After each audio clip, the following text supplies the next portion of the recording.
This episode is sponsored by Pattern. Shopping for disability insurance as a physician is a complicated and arduous task. It takes a lot of time and can definitely cause headaches. Pattern simplifies disability insurance for busy doctors. You get quotes, you can compare prices, and you can buy risk-free. Get started today by requesting your free quote at patternlife.com. That's patternlife.com. You can find the policy that's right for you, and your income is protected with Pattern. All Global Circle. Medical laboratories are always on the lookout for healthcare professionals who are willing to give their opinion on the latest medical breakthrough. All Global Circle offers healthcare professionals the opportunity to shape the medical industry by participating in surveys that are relevant to their specialty. On allglobalcircle.com, you can receive up to $50 of sign-up bonuses. On top of this, you'll get paid for participating in studies and giving your expert opinion. So sign up today, impact millions of lives, and check out All Global Circle. All right, guys, this is another episode of The Happy Doc, and I'm here with Dr. Neel Desai today. What's up, Neel? What's up, Taylor? Hey, everyone. How's it going? Well, they can't answer me. I know. If you could answer us, that would be a little bit creepy. That would be really weird. I'd be totally freaked out. So for today, I think we're planning a little bit of a reverse episode. Neil's going to be asking me some questions, and we'll probably just get into some like fun stuff. Basically, we've been doing this once a year where after every little milestone of my residency, Neil's been asking me questions about what I've learned throughout the year, and then we just kind of talk about it. So I'm excited to do this. Cool. Role reversal. Let's go. Ready? I'm ready when you are. Let's shoot. All right. Let's start with, let's get into it. So we do this every year, like Taylor said. So question one. So Taylor, tell me this year, what's been your biggest takeaway after finishing your third year of residency? And it's two parts. And the second one is, what's your biggest mistake or learning experience from this year of training? Biggest takeaway this year, there's so many that it's hard to define, but the change for me this year is I went from more inpatient medical work to outpatient. And so there's a different pace in outpatient. I think the biggest thing I've learned is there's so many things I could say. I would say the biggest thing though is really to take advantage of my time and use it really wisely. And the reason I say that is because the transition from second year to third year for me has actually given me a lot more open space. And I think I told you this last year when we started talking about it, which is all of that open space had felt really uncomfortable because I was so used to working all the time. Yeah, that open space was really uncomfortable for me because I had gone from working like crazy to going to outpatient hours, which was not as crazy. And that was something that was strange for me, but also to take advantage of that open space, I started doing a lot more creative stuff, as you obviously know, and we'll get into that for sure. Mm-hmm. I think a lot of people take that open space and they take it for granted, and they start to use it for, there's a lot of good things you can do, like rest and relaxation or vegging out. But I often, and this is the same thing, a theme that I did in my fourth year med school, when I had more space, I used that to try to create momentum to do good things that I would really enjoy. And so I think that's something that I've really taken away is if you do have a lot of open space, use it to maximize your enjoyment. And like, that's something I've really taken away. There's obviously clinical pearls and medical stuff, but that's something that I definitely think has been an important takeaway this year. The second part to your question, that was, what was the second part actually? What was your biggest mistake or learning experience from this training year? The biggest mistake. I don't know if I call it a mistake or like if there was something you maybe would you may could have done something differently, or, you know, I don't know about mistake, but maybe like Well, I would say something, I think I did this year pretty well in general. I think, I think that the hardest part of this last year has definitely been dealing with the personal, and you know this from your work, is dealing with the difference between the distance you have with patients in the hospital versus the up close and personal that you get when you're with patients in outpatient. Like, you really get to know them, and that comes with its own sets of burdens, I would say. And so I would say it's not necessarily a mistake, but just having to calibrate and like figure out that line of getting really personal and connecting with the patient, but also being able to not make it as personal. I think that's been a hard thing to navigate. And sometimes I feel like I haven't done that well. So, yeah. So getting back to I wanted to get back on that first answer you were talking about unstructured spaces. I think it's very relevant to what's going on now, just making an observation insight about with COVID and everything. We have a lot of teams that are like medical trainees or healthcare trainees and our teams that we're working on side projects. And a lot of we hear is that they're not really sure because there's so much uncertainty. And we talked about this before with when they changed the USMLE to pass fail, like what does that mean? You know, no one knows what's going to happen. Right. So what are some, maybe just kind of like giving some tips or advice, because everyone really does, there's a lot of uncertainty right now for everyone. Yeah. Any tips, because it can drive people crazy or kind of give them a lot of stress and anxiety, not having like being able to plan certain things. Sure. With no uncertainty. What is your best advice for our listeners for navigating this situation of uncharted waters and uncertainty and anxiety? Well, so when you have a lot of chaos out in the external world, that can make you feel chaotic inside, and it can make it hard to sort of, like you said, like the waters out in the world are crazy. So what we need to do is, when that's difficult, we have to create structure for ourselves. And that's something that there's two ways to kind of structure things. I have a preference in the way I do it. You know, if you want to maintain discipline, one way to be structured is to literally plan your calendar meticulously. I wake up at 8 every morning. I do this, and this every day. I'm going to get this accomplished and this accomplished. So one tip is to plan ahead and to create structured routines regardless of what's happening out in the world. So for example, that would be like, I'm going to exercise 10 minutes in the morning. I'm going to prep my breakfast the night before. I'm going to go on a walk. I'm going to meditate for 10 minutes. I'm going to journal for XYZ amount of time, right? So those are all ways to create that structure. I'm going to have a nighttime routine.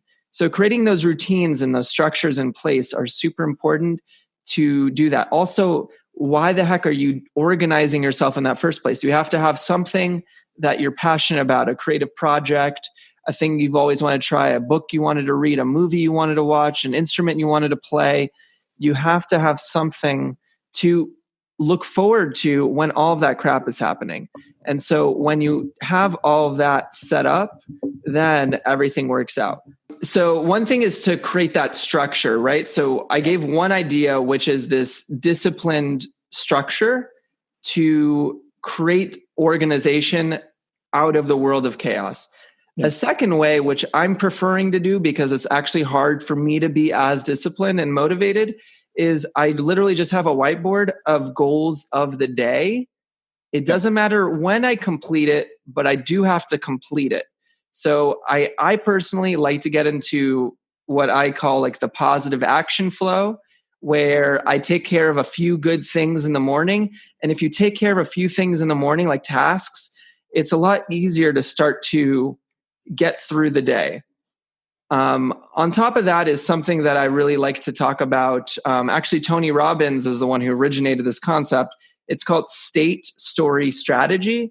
And the main concept is the day looks a lot harder when you're in a negative mindset, right? So if you start your day with something that increases your state, meaning maybe you're exercising in the morning, maybe you listen to music that gets you excited. If you read a passage or something that's going to be inspirational, if you listen to a podcast that gets you pumped, if you increase your state, everything looks better. You have more options in the day. If you don't have a positive mindset and you come in, you wake up in the morning groggy, you feel depressed, you're just not going to operate in a way that's going to be effective. So if you can think of a way to improve your state, maybe the chaos in the world won't have as much of an effect. Yeah, I agree 100%. The other thing I'd add just a little bit for me, and one thing that's been helpful is because of so much uncertainty, I agree with you. Creating routines where you control your own kind of like being more proactive as opposed to reactive to external stressful sources gives you more autonomy and agency over what you want to do. One thing that make you feel more in control. The second thing is because I don't look at it more than at this point with everything that's going on. I don't look at it more than the day or the week. I can't, because you can't really do that because everything is so fluctuant and it's all in flux. So yeah, you can make plans for next week and it's all gone. So I just focus on getting what can I control for the day and what can I control for the week. And that's it. That's as far as my vision goes. And that's, doing, like you were saying, doing those things that kind of help. So I wanted to love that. Give the suggestion for that because that's been, especially during stressful times for us being healthcare professionals in it, dealing with COVID and all this stuff. So, because I can't even think about schedules for next month or anything like that. It's just, so it's just take it by day by day and week by week and do those things that Taylor said. So number 2, what is your best advice that you have for new interns, second year residents, and third year? Well, interns is going to be weird because they're entering into a new world that I think it's going to be a tougher transition than it has been before, just because now we're entering into COVID COVID world, and also a social justice amplified world as well, with the Black Lives Matter movement and everything that's happened. So with this changing world, obviously there's a lot of things that are different, but I would say that things that are salient for an intern year, like step number 1 is you don't know anything. You know what it's like from a medical student perspective, but you will be handling a new level of responsibility. Listen to your preceptors, listen to your attendings, listen to your senior residents, and just be a sponge. The big thing is don't have a big ego. Ask lots of questions. If you're not sure, ask early, ask often. And it's okay to be a little bit, quote, annoying at first. Obviously, you do have knowledge that is effective. But the big thing about being an intern is you're still at a state where you don't really know what you don't know. You're still early in your career. You haven't seen enough cases for your set of your specialty or whatever it is that you're doing. So you need to just immerse yourself and ask lots of questions. Why did the attending or the senior make the decisions they made? Understand the underlying reasons. If there's a case or something you don't understand, use the resources, use, whatever textbook you're using, go on UpToDate, go onto these different websites, go to Medscape, read whatever you need to do to understand what's actually happening. You're creating your database. No one is expecting you to be perfect, but they are expecting you to show up and to learn. So intern year is really just about this consistent, and again, persistent behavior to just constantly learn. Don't beat yourself up. We all make mistakes, and it's all about improvement over time. The worst thing you can do is to lie about what you saw, or to not ask questions when you don't know something. Because if you're lying, obviously that's terrible. You're going to hurt the patient. You're going to hurt the team, and that's never going to help. So be honest. And number 2 is to ask lots of questions, because if you're not, you're doing yourself a disservice in the long term. So that's what I would say to every intern I work with, just like in terms of principles. Mm-hmm.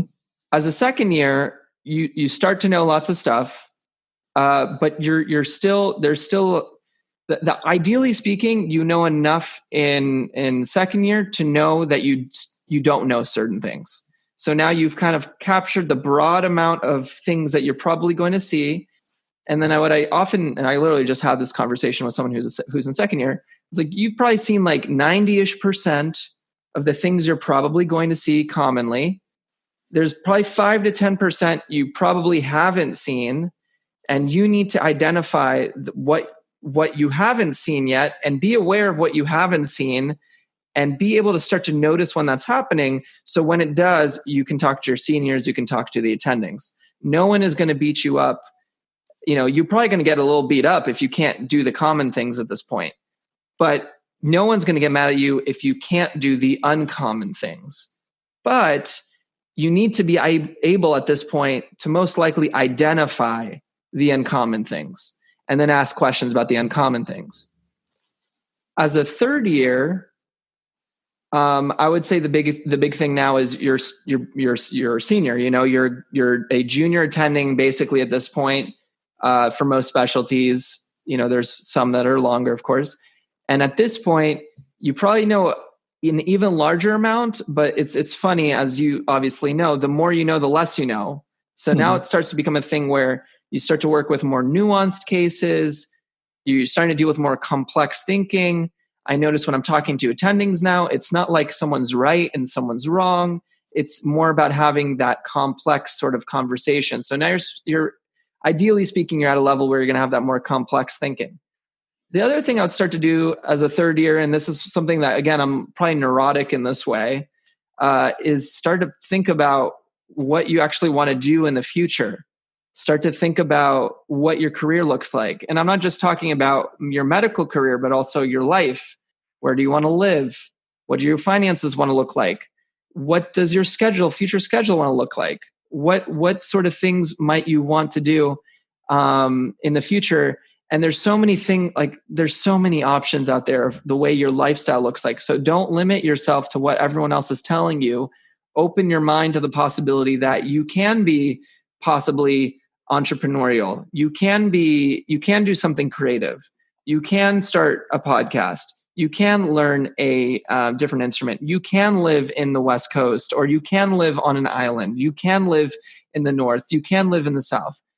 Open up your mind to different possibilities. Also learning things like negotiating contracts, understanding disability insurance, understanding 401k, Roth IRA, and finances, understanding how much your salary really does for you and what it really might not do for you. Because a lot of people, and I'm learning this too, is when you become an attending, you think you have a lot of money, but you've been postponing your loans most likely. So I would say there's a lot of life things that also need to start to be worked through. And I know we've been delaying for a long time, but you still gotta live frugally and think about those decisions. So as a third year, I think as you get more comfortable in the medicine stuff, you can start to think about what that future looks like. For some people, that's taking that fellowship. For some people, that's going straight through and getting a job. For some people, it might be, I'm going to take a 6-month break. So you just have to think about what those things are. So those are some general things I would think about. Yeah. So third year, 2 points I'd add on just to that was all great. Malpractice also. You want to know the rates and what's depending on your specialty. What is that and wherever you're going to practice. 2, the second thing is also, like you were saying, a lot of times now there's a tendency to be overwhelmed by so many choices or so many things. Start with what you absolutely hate and do not want to do. You're don't want to make that list first. Mm-hmm. You're not doing that. For, maybe hospital medicine, maybe it's urgent care, maybe it's whatever it is. What is your practice? So it's kind of defining what you're looking for. Start by saying, what is it that you're just it's not for me?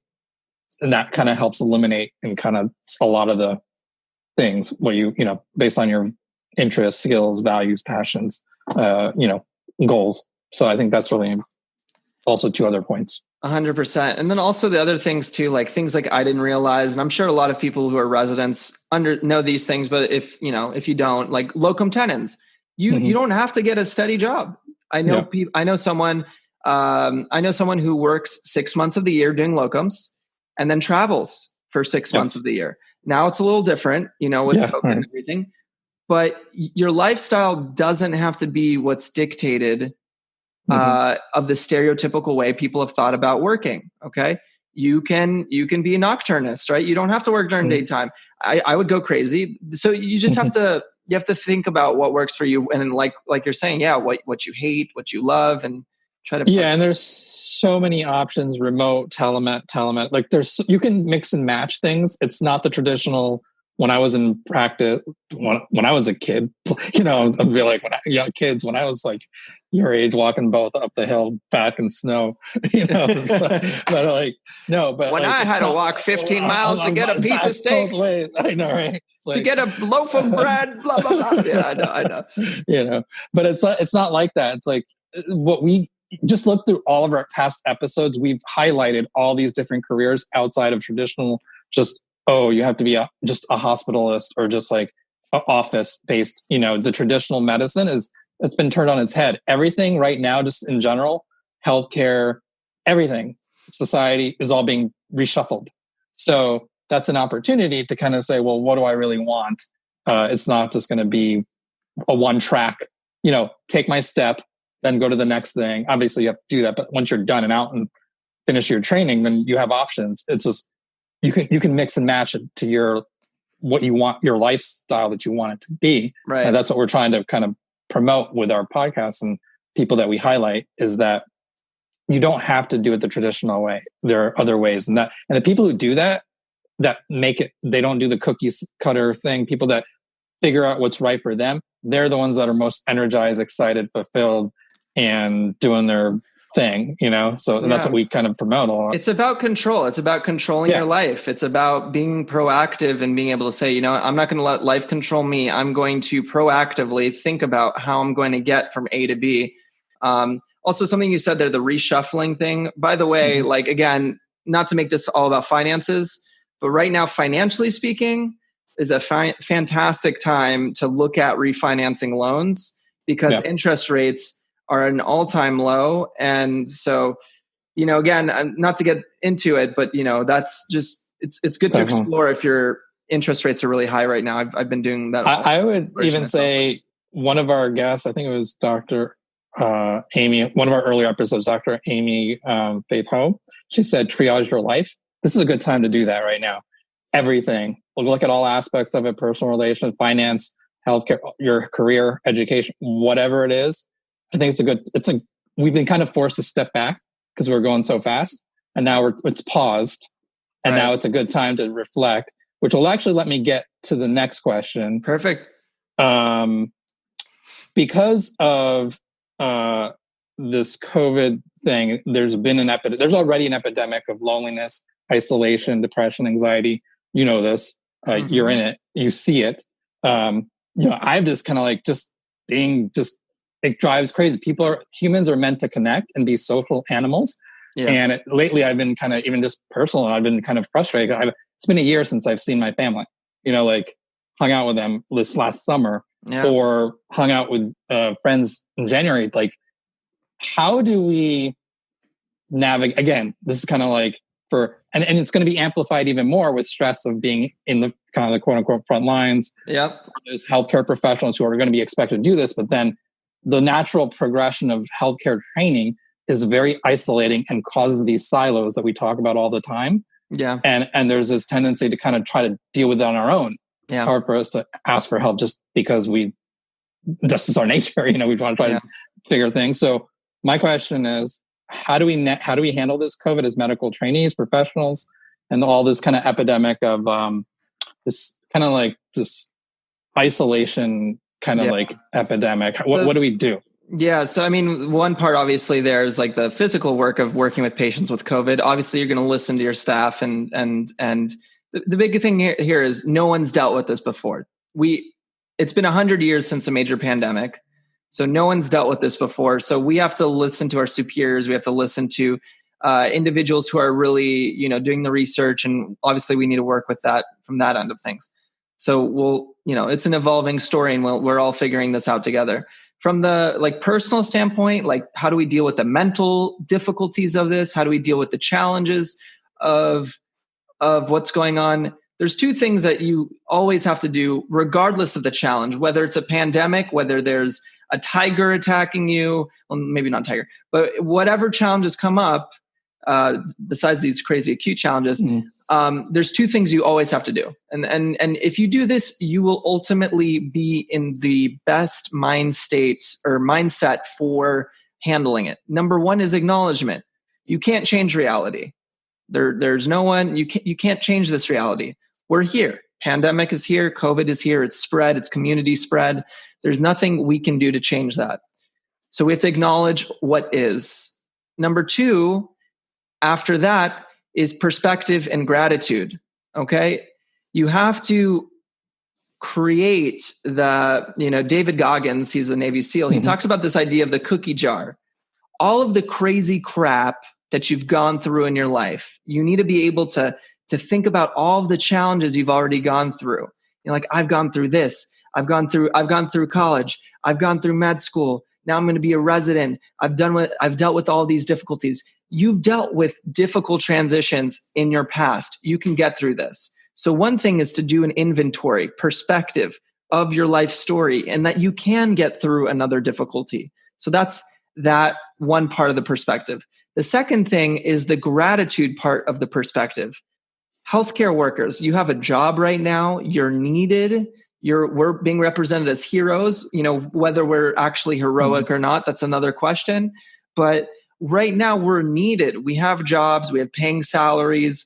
We're doing something that's helping other people. That is a great honor, and it is something we've been looking forward to doing. It is absolutely amazing every time you work with a patient, whether they appreciate it or not, but you're able to help them. And that is something that it's invaluable. People literally their whole lives are trying to impact society, and we get to do that on a daily basis. And that level of appreciation for what is happening, that gratitude has to be constant.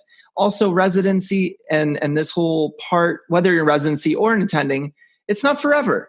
Okay. This is a process of a story. It's not forever. So we have to understand when we have really great times, that's temporary. You have something beautiful happening, that's going to be temporary. Also, hard times are temporary. So we have to understand when we're feeling down, when we're feeling blue, when we're on night float, when we're having a crazy week. Sometimes you and I are talking and stress relieving each other on the phone. Like the big thing is always like, look, this is temporary. I'm going to get my nap in or my rest in. I'll feel better in a few days. So everything is a evolving story. And so if we have that, to summarize, if we have acknowledging reality, if we have an inventory of understanding what we've gone through, if we have the gratitude perspective of understanding the position that we're in, and we're able to understand that all of these things are temporary, and it will progress, it will change. Hopefully with the right work, it will improve. We can get through this. And then I think the last thing, and I kind of alluded to it, is support. Support constantly. We have to, again, this goes without saying, we talk about this all the time, but you have to reach out. You have to talk to family members. You have to talk to people who energize you and people who are truly, empathetically and authentically are actually listening to you and actually want to be there for you. If you have those pieces, you'll be able to navigate this a lot more successfully. I agree 100%. One last thing is something we've mentioned in the previous episodes is also just acknowledge your feelings. You shouldn't feel guilty about having them, and just you should be okay. Like if you feel sad or angry or whatever, because this is also like one thing I've noticed is it's also we're going through a collective grief process because we've lost a lot of things and time and experiences. This is grief, like collective. We're all going through this collective shared grief experience. So I think and everyone grieves differently. So just understand that. And it's okay to like feel however you're feeling if you're having but I think the key thing to that is having someone, that outlet, that support, or reaching out to us, or reaching out to a professional or a friend or someone that can have that empathy. I think the worst thing is kind of trying to deal with it on your own. No one can get through this alone. That's the biggest takeaway. Absolutely. And that's part of that perspective, that collective grief is we're all going through this. Like there's, we're all in this together. And sometimes that helps too. Like, right. We're here. So on a brighter note though, Right. I think people need some hope and inspiration and energy here. So let's get to some positive thing, something good. Next one, let's talk about, we've been doing this thing for 3 years now. The Happy Dog podcast for 3.5 years. Yeah. So what has been your, let's say, biggest lessons learned or takeaway from this journey of being on the podcast?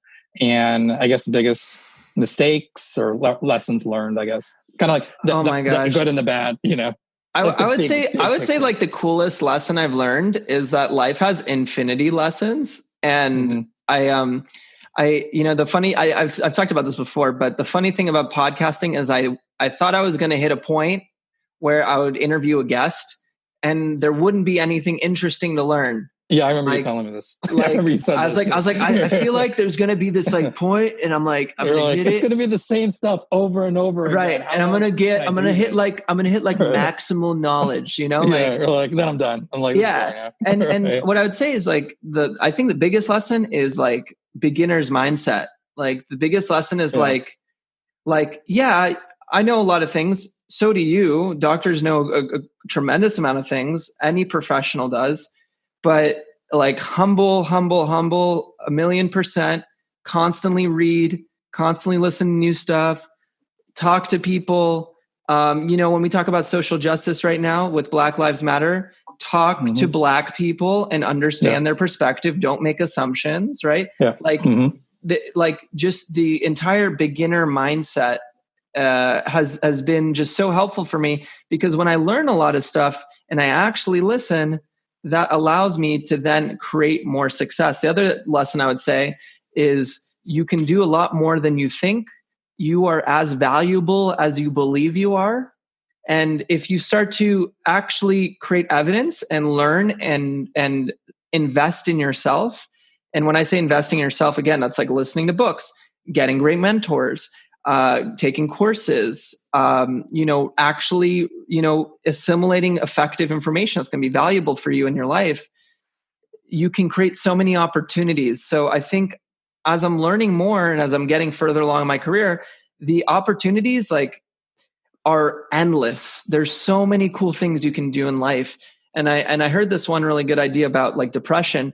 When you feel really depressed and you feel exhausted and you feel burnt out, life kind of cones in and you feel like you have no choices, right? And you feel like there's no way to get out of this.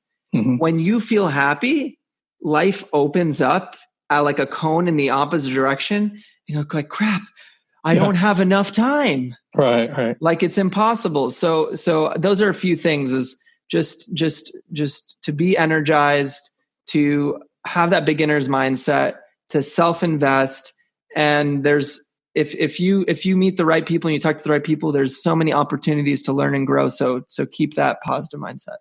Yeah. So back to that beginner mindset, I would call it also add another one of our C's. So what we always have, like we talk about these C's. I don't know if I had this one in the last one, but like curiosity. Infinite curiosity. Infinite curiosity. Yeah. Just being that kind of like curious about, like, we see these patterns of high level successful people. It's just, they're sponges and just curious about what other people are doing, what they're up to, what their story is. How did they get to what they were? That's part of what you do with the podcast. What I've done with interviewing people for my book or writing about them for our blog. Same thing. It's just being fascinated by other people's stories, because you can learn, like you're talking about Black Lives Matter or other podcast guest experiences. Just that curiosity is really kind of insightful. And then you learn things like, oh, I didn't know that. Well, and I'll take that one step further too, is like that in that curiosity. When you have a curious mindset, I've noticed this, like, so if I'm having a hard shift or I'm having like a hard day, I don't necessarily have that curious mindset. And that actually impacts the way I talk to patients. But I've noticed the best physicians on their best days, when you're just authentically curious, as a psychiatrist in the psychiatry residency, we deal with some of these patients that have not so strong communication skills or psychotic thinking and all those things. But if you're just curious, and even if someone says something ridiculous, you're like, What do you mean by that? Yeah, exactly. What do you mean that there's devil fire in your belly? Gosh. And without judgment, without anything, but you're just like, oh, and like, you know how it is. Like sometimes like a medical student or a resident will pick up something. You're like, oh, they didn't tell me that story. But because if you're curious, they'll tell you something that might actually give you some valuable information. So even for patient care, it's still important. So we started the Flash Go, what is it, a year ago or 2 years? Yeah. So I'll give like a little summary. So for those who haven't kept up or aren't aware, basically the projects we're working right now on are so the Happy Doc podcast, and then Neel and I have partnered for multiple new podcasts and also Alexa skills. But mainly we're focusing right now on the podcast. So right now we have Med Flash Go, which is for medical boards for USMLE and Comlex. We have Dental Flash Go, which is specifically right now for the DAT. We're about to roll out the podcast very soon. We have the MCAT Flash Go podcast, which is of course for the MCAT. And we're going to be rolling out that MCAT podcast soon. We're starting to get into, this is also exciting, which is the SAT Flash Go podcast, specifically for high school students who want to take the SAT. And then we're, starting, and we hope to get this up and rolling soon, which is the Surgery Flash Go podcast. And I think we're going to be focusing in on the ABSITE that surgery residents need to take. So a lot of podcasts specifically to help lots of students learn information on the go, which is why there's that Flash Go concept, flashcards on the go and movement, being able to learn on the go. So we're incredibly excited about that. But the question you asked, which is basically like, what's the takeaway of this process of, building all this stuff out? The main takeaway I would say is, as a leader, you don't have to do everything. Your goal as a leader is to delegate and to communicate. And I think a lot of times what happens, especially as physicians, is we feel that because we've had this sort of attitude of perfection, we have to take on everything and we have to do everything. Our main goal is to see the big picture and to give opportunities for other people to succeed so we can be a leader and be able to carry out a mission, carry out an objective. So we have to think big picture, and you don't always have to do everything. So as you become more of a leader, this is why I would say, as part of the team, we have medical students, we have residents, we have staff. Every person on the team can provide you the information which allows you to make that optimal decision. It's the same thing with business building. And so understanding that sort of leadership mindset as opposed to needing to do every single task has been ultimately, I think, the thing that's allowed us to kind of get to this, I would say, our next level, which is delegating effectively, creating systems and building out businesses and other opportunities. And the big thing above all this stuff is, like, I couldn't have, honestly, it makes me I'm a little emotional thinking about it, but like, I would not have imagined what we'd be doing right now. And it's so, right. It's crazy. So exciting to think of what I am capable of, what you're capable of. And if you believe in yourself enough, you can get there. And really, belief is like the ultimate thing. If you actually believe you can get to some area in your life that you'd like to achieve, you can get there. Yeah. And also, I agree 100%, same, feel 100,000%, everything you just said. Couple things just to maximize those things. One thing I realized is that we talk about this a lot, is like putting people in boxes. And we always talk about living in boxlessness and breaking the silos. So one of the things, our philosophy is like desilozation, where we just let people do their thing. I was thinking about this. Once you identify, for me, it's like, my skill set is identifying someone that's talented at something. I'm like the talent agent recruiting guests for you to interview. And I'm like, okay, how do you maximize their talent? Let them do their thing with a little bit of loose kind of restraints, where there's so many rules and they're being micromanaged. And our philosophy is, with what we're building here, for those who are listening, is that we want to build something where people can have that creative kind of outlet, creative space to do their thing at their maximum potential. Right. And that's because we're doing that ourselves. And if we're modeling that, and then we can show if we can do it, then You can do it. Anyone can do it. Like, you know what I mean? Like just finding what it is that you love and letting them do that skill set and being creative and having that, giving that opportunity to do that, because I feel that creativity has been stolen or like slowly kind of beaten out of us, or it's slowly beaten out of us or taken away from us, stolen from us. But we're trying to reinfuse that and kind of give that back to people. I think that will help people be more happy, healthy, wealthy, excited, energized, doing all those things we want to do. Well, right. And I think so the biggest things that make people happy from a productivity standpoint are doing what you love and doing something you're good at. So when you combine what you love and what you're good at, so this gets to the concept of know thyself, right? Yeah. If you know yourself well enough, eventually you're going to know what you're good at and you're going to know what you enjoy doing. If you do both of those things, you will be successful. Now, you and I both, I think, have a decent talent of we're able to pick out talents that people have. Yeah. And so we've been able to leverage that. But for anyone listening, if you can figure out what you're good at and what you love to do, not like kind of love, like really love it, like you would do it without money. Yeah. And if you're good at that, there's probably something you can do to leverage that to provide value for other people. And if you can figure that equation out, you're set. Yeah. So that Sorry, go ahead. So that sort of creativity of like thinking about those things and then finding the right way to implement that, that's the $1 million question or whatever, right? But if you can do it, it's life-changing. But it goes back to that, what we were talking about earlier, where like, find out what is, I look at it like, is it a hell yes or a hell no? Like, or I'd say fuck yes or fuck no. You know, we can curse here. It's like, fuck this is the happy doc. It's not the... I'm not doing that. I'm not taking call anymore. I'm like, fuck that. I'm like, you know, or like that, or like, oh, this, I would get up at like for me, like for this shit, like for this, I get up at 4:30 in the morning because I want to go listen to podcasts and study and research and figure out like how we're going to work this, like that kind of dedication and passion. Like you're willing to stay up all night, get up early, because you just love it, you know? Yeah. That, when you find that, and then you're right. And if you're good at it, you're right. Like finding that thing. And then also based on, and then integrating that with your traditional formal education and training.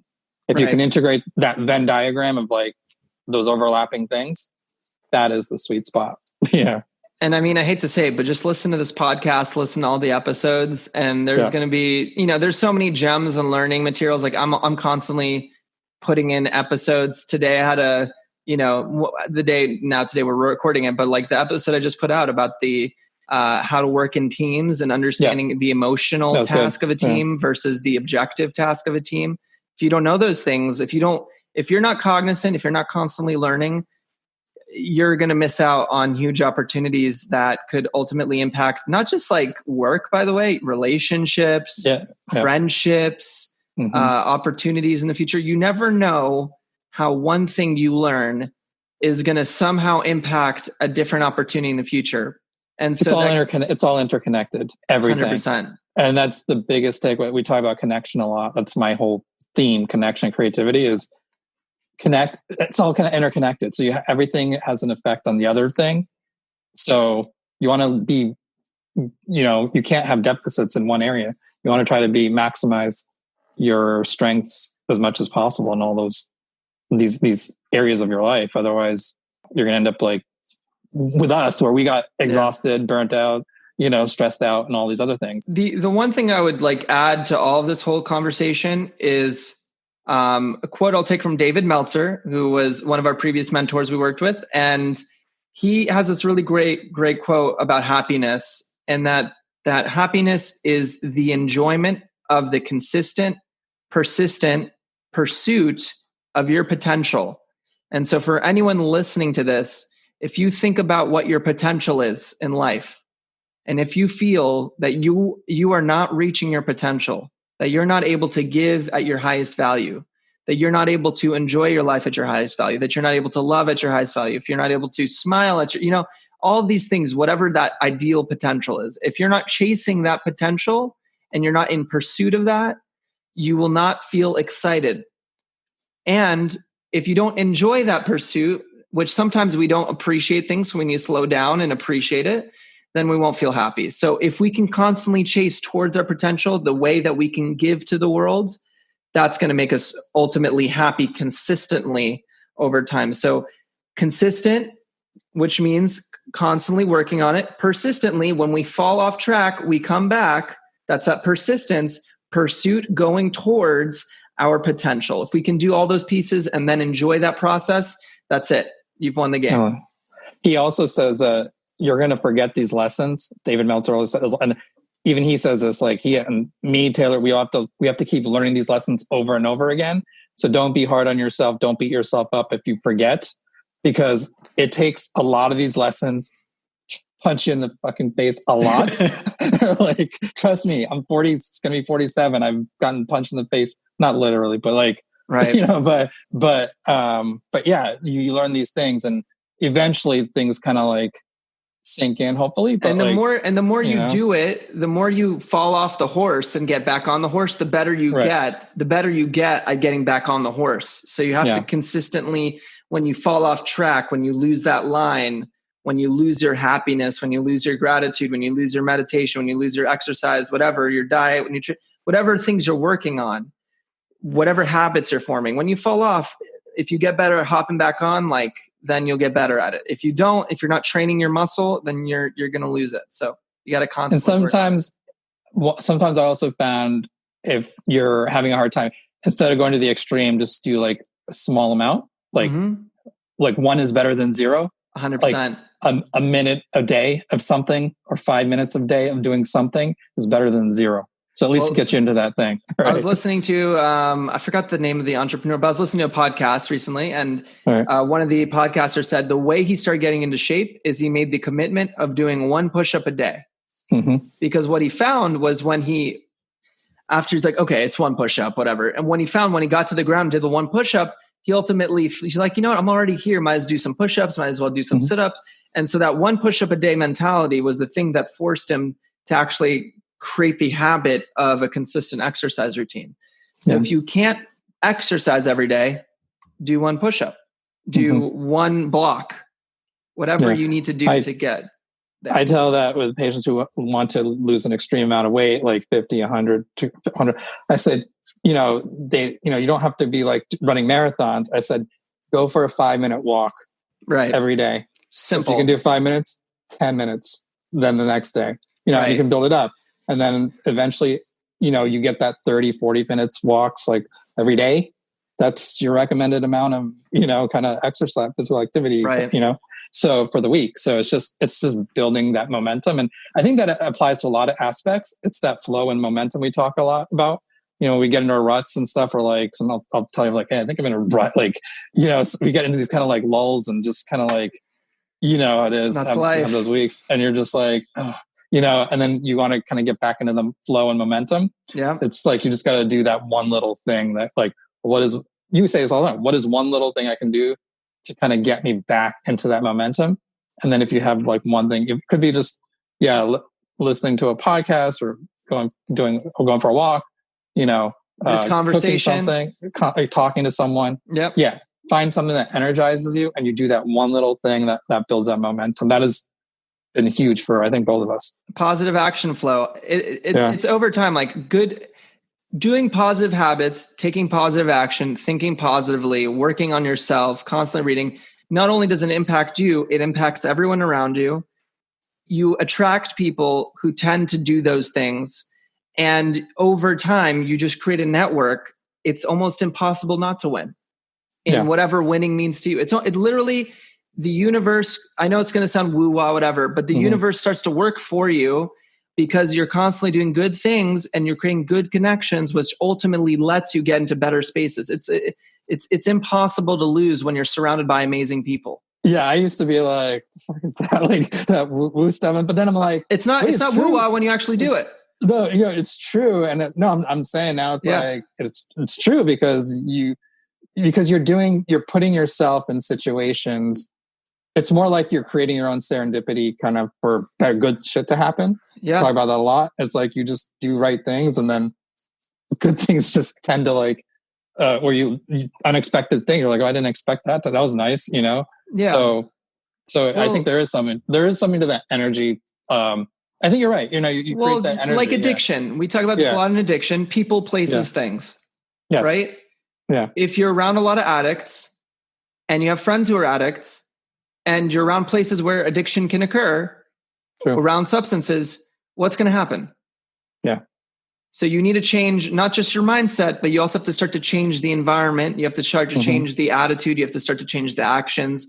All of those things, all of a sudden, if you're around great people, if you have a great network, if you work consistently, if you're providing value, what else can you attract? There's only good. It's only good you stuff. can It's only you can only if you're only around upside. people who are building success for themselves. Yeah. You're going to create success. It's not a guess. No, then you're getting to that kind of, you're the average of the 5 people you spend the most time with, that kind of thing, that energy and people that you're surrounding yourself with. So I think it's a real thing. Important. Yeah. No, that's true. It's true for both real life and who you're spending on time around virtually too, because everything's virtual now. So keep an eye on that. Be aware of that, because there are a lot of things that can drain you. We talk about energy vampires and energy boosters, drainers. So you want to make sure that you're doing things to keep that tank as much to overflowing as possible, because there are things that are going to drain you. It's inevitable. So try to keep that tank full. That's and look, living a life where you're reaching towards something beyond what most people do. If you're listening to this right now and you want to do something for yourself, not for anyone else, but for yourself, that maybe is a dream of yours, something you'd like to try. It doesn't have to be anything crazy too. It could be something simple. Yeah. Sometimes when you do that, people aren't going to agree with you. But when you do that and you actually start to achieve something that's beyond what you would have believed, it gives you permission to start going for things that are beyond your circle of comfort. And that generates your own intrinsic excitement around it. So I'd also call it confidence. Confidence. Yeah, absolutely. Yeah. Self-esteem too. And on the concept of energy, the whole energy, you talk about energy vampires, energy suckers. When you start to believe in yourself, you don't need the energy of other people. No. You start to get a fire inside of yourself. Yep. And when you believe in yourself, it's game over. No one will impact you if you believe in yourself. If you truly believe that you can do more, that you can achieve more, if you can grow more, that you can provide more for people, that you can create your own happiness. If you truly start to believe that, it's game over. No naysayer, no one's going to put you down. You're going to be able to achieve what you want to do. And then the best part is like when you start seeing the results of that it's a compounding effect. It just kind of like, it builds on its stuff and you're like, cool. And when I said all that stuff, I wasn't talking about arrogance. I'm talking about the real confidence of believing, achieving, and actually getting the results, because then you have a certainty that's built inside of you. And when you feel more certain about what you're doing, then you can be like, not only am I confident, but I actually have the results to back it up. I can actually believe in myself here. Yeah.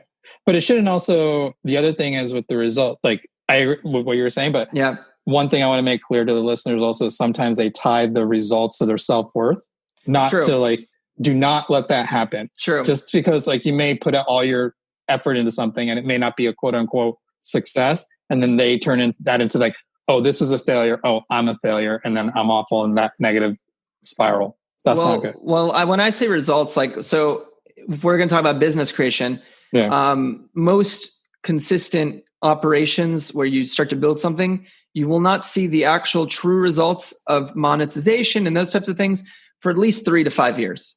Right. Usually.